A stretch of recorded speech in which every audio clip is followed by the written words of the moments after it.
Hello students, this is Miss Kirsten, and during this PowerPoint presentation I'm going to discuss with you assignment 2, which is your lesson planning, and briefly touch on assignment 3 because both assignment 2 and assignment 3 are linked.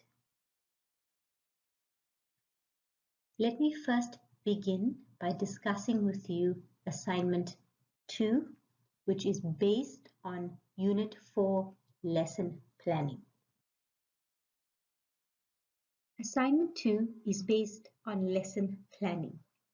This assignment involves submission of a language lesson by integrating a life skills topic. Now, when I talk about a language lesson, you are going to refer to any one of the language content areas: reading, handwriting, writing, phonics, whichever you prefer, and you're going to plan a lesson around one of those content areas. When I talk about integrating a life skills topic, my reference here is to the subject matter or the content from a life skills CAPS document. By this I mean, for example, if you are teaching or engaged in a reading lesson with a grade 2 class and you are doing shared reading. In term 2, one of the topics to teach for life skills for grade 2 is transport. So you marry your reading lesson with the topic of transport. So instead of choosing a book for your reading lesson that has to do with the solar system, or it has to do with some topic, you can connect your reading lesson to a life skills topic that you are also going to be engaged in during the same term. So, assignment 2, your focus is on the language aspect of the lesson, but again, you're simply integrating a topic from the life skills document.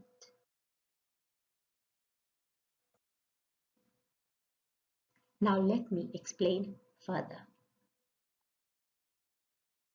So students, your task then means you need to design and create a lesson plan for a grade 2 home language lesson. The topic and what you need to teach for the language aspect must come from the home language CAPS document grade 2, but it must be from grade 2 term 3. Now that you've decided the content area that you want to teach, you have to consider a topic that you will incorporate into this home language lesson. So to find a topic, you will have to open your CAPS document, your life skills CAPS document. You can refer to term 2 or 3 for a topic. Remember, the language component and what you will be teaching comes from the CAPS home language grade 2 term 3. But for the life skills component, you have a choice. You can refer to grade 2, term 2 or term 3. There's a variety of topics to choose from. In term 2, you could choose to talk or choose the topic of seasons, animals, creatures in the sea. If you're choosing a topic from term 3, it could be soil, transport, road safety, people that help us. So there's quite a variety that you can choose from. Another key point that you need to keep in mind that the content area must come from the language CAPS document and the topic will come from the life skills CAPS. The focus is on your language aspect of your lesson. Your outcomes need to be aligned to language, and the content in the development section of your lesson plan must reveal the language aspect being taught. If you would like more details on the assessment, please refer to page 4 of your assessment guide. In the next slide, I'm going to show you some of the basic details that you will be required to fill, but will also help to guide your focus when you are planning the lesson.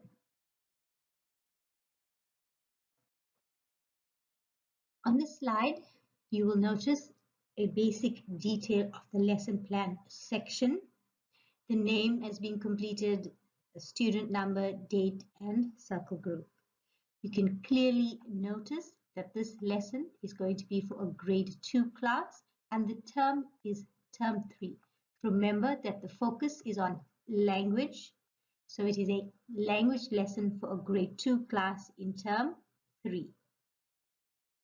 The content area that we've identified for this lesson is writing, and the duration of this lesson plan is going to be 45 minutes, beginning at 9 o'clock and finishing at 9:45. We then move on to our lesson topic. Our lesson topic is writing a paragraph on sea creatures. So in grade 2, this should be about 6 lines. And another example that I've included is the lesson focus is phonics, and it's the sh sound. Now, although we cannot clearly see or read the integration from the lesson topic, when we read the lesson plan, we should be able to identify the integration from the life skills topic. For example, if you chose to do phonics and the sh sound, we could be looking at creatures on the sea. It could be words like shark, shrimp, all representing the sh sound, sh sound. So the integration then comes by the choice of words that you've used, which are all linked to creatures in the sea. You will also notice in the caps section, you will need to clearly indicate the language caps page that you've identified your content area and what you're planning to teach for the lesson. And you will also then need to identify the life skills caps page where you have chosen the topic from. Remember, the focus, and when we look at the basic details of the lesson plan, we must see the content area being associated to language and the lesson topic and focus, while integrating life skills, must still maintain a language focus as indicated in the lesson topic section.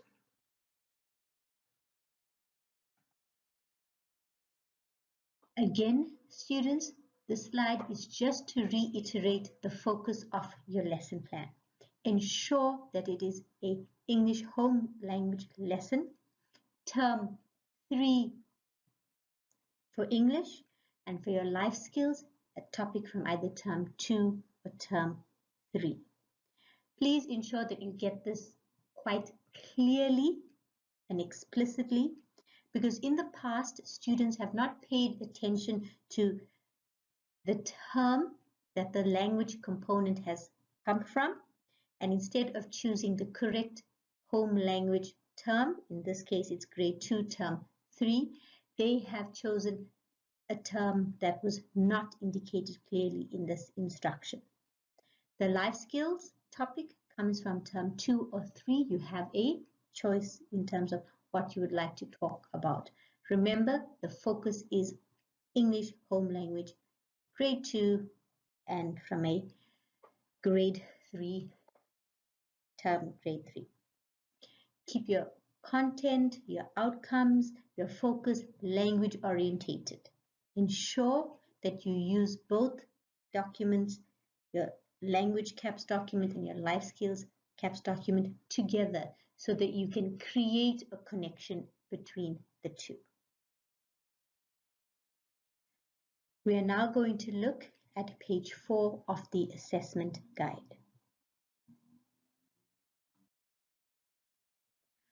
Once you have completed your lesson plan, your first draft copy, I'd like to think, you then need to look at the requirements of the rubric. Have you met the requirements? Have you written clear objectives? Have you linked your assessment strategy to your objectives? Did you choose the appropriate teaching strategy to teach or deliver the content that you want to share with your learners? Have you referenced the CAPS page? Have you demonstrated a link between your CAPS and your lesson content? Number 5 is very, very important. The evidence of the core content of what you want to teach your students, and of course, the evidence of integration. Ensure that throughout your lesson plans that there is a flow in your lesson. Do not repeat things that you do in your introduction in your development. Remember not to start teaching your content also in your introduction. So there should be a logical flow in your lesson. Ensure that the resources that you have chosen to use for the lesson enhance the lesson. Ensure that the resources that you've created is not just used for 5 minutes in the introduction. Resources should be used meaningfully throughout the lesson. Ensure that you've completed all the phases of the lesson plan. This includes the reference section. Many students often neglect this, so complete this quite carefully. Complete all the basic details of your lesson plan. Your lesson, the questions in your lesson should be focused and should consider a range of questions. This should be written clearly in the question section of your lesson plan, or you may include some key questions in the development of your lesson plan. Make sure that when you are writing the development section of your lesson plan, that there is evidence of research, evidence of constructive research that you have done. Again, looking at your first draft, look at all of these criteria and use a pencil and gently tick and see if you've met the requirement and how you can improve on it. This will be a very valuable exercise for you to ensure that you have met the requirements and you give yourself a better chance of getting a good mark for lesson planning. Remember, I've told you that assignment 2 is closely linked to assignment 3. So it's important that you complete this lesson planning task efficiently and effectively. I have often said in this PowerPoint and in Unit 4 in your lesson planning PowerPoint that assignment 2 and 3 are connected. So how does assignment 3 impact assignment 2? Now in your lesson plan, when you look at the method of assessment section in your lesson plan, usually you indicate examples like you are going to observe class participation, or you're going to mark homework, or you're going to mark the class activity. In this instance, for lesson planning, Unit 4, Assignment 2, you are going to create a rubric. So that will be your method of assessment. Now, creating a rubric is Assignment 3.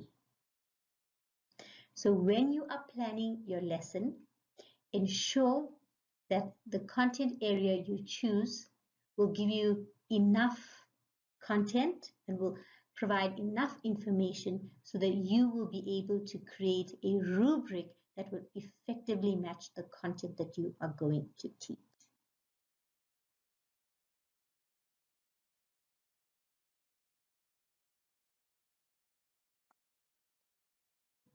Assignment 2 and 3 carry a combined weighting. Assignment 2 carries 30% of your year mark, and assignment 3 carries 20% of your year mark. Together, the weighting is 50% of your year mark.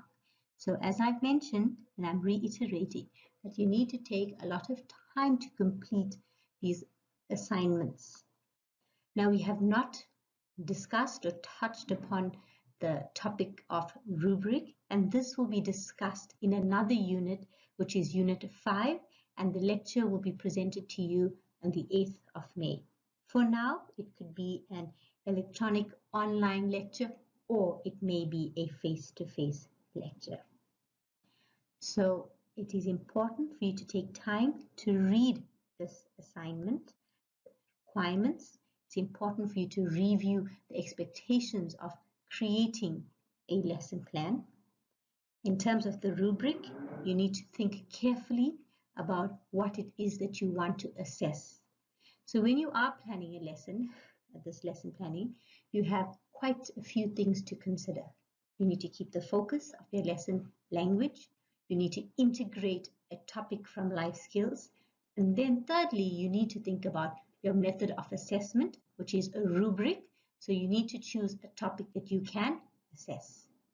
For example, if you want to teach a shared reading lesson for your language component, you may. However, what rubric will you create for that shared reading, and when and how will that assessment happen in your class time? So think carefully about the lesson that you want to teach, what topic you want to include, and will you be teaching enough information in order for you to materialize that into an assessment tool, which is a rubric. Remember, the lecture for the rubric will follow soon. It will either be an online platform or it will be a face-to-face. This slide consists of some questions that can guide you during your lesson planning. So please do read them at your leisure and also take note of it and keep these questions in the back of your mind as you are planning your lesson. The next few slides will discuss your assignment, the requirements, and some submission details.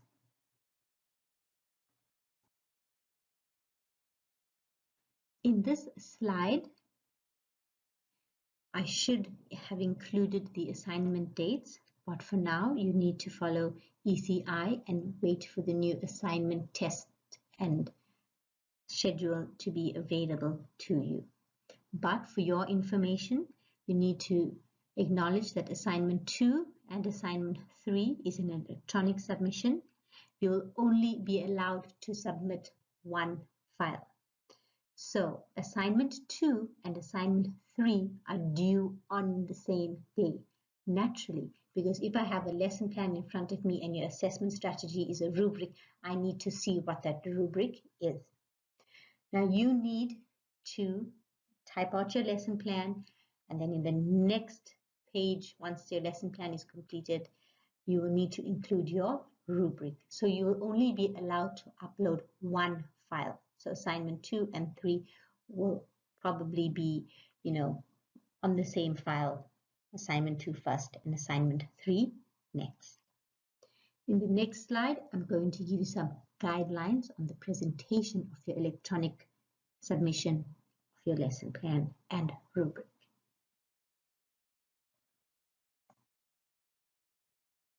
So some general instructions. Please ensure that you use a Times New Roman font or Arial. Ensure that it is size 12. Your line spacing should be 1.5, and please use your spell check function. You will need to include your photographs and posters that you have used in the lesson. You need to include all your worksheets. Remember, you'll be referring them as Appendix 1, Appendix 2, and Appendix 3. So that one file that you are meant to upload, it could be anywhere between 15 pages or 20 pages. Remember, on your first page, you will have your student declaration, then you will have your rubric, then you have your actual lesson plan. After your lesson plan, you will have your resources that you used. You may include the worksheets that you have used. So it will be quite a dense document. And then below that, you will have your rubric for your actual rubric, and then you will have the rubric that you actually designed. So it needs to be one file, one document, but include everything in this one document.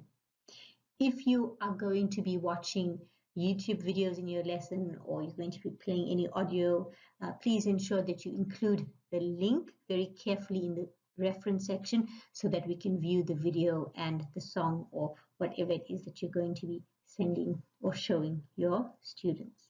And again, ensure that your file is one document only. You will only be allowed one submission. So that brings us to the end of the discussion of assignment 2 and briefly having touched assignment 3. If you have any questions, please feel free to send them to me via ECI. I hope I've been quite clear and explicit in the instructions and the expectations of assignment 2.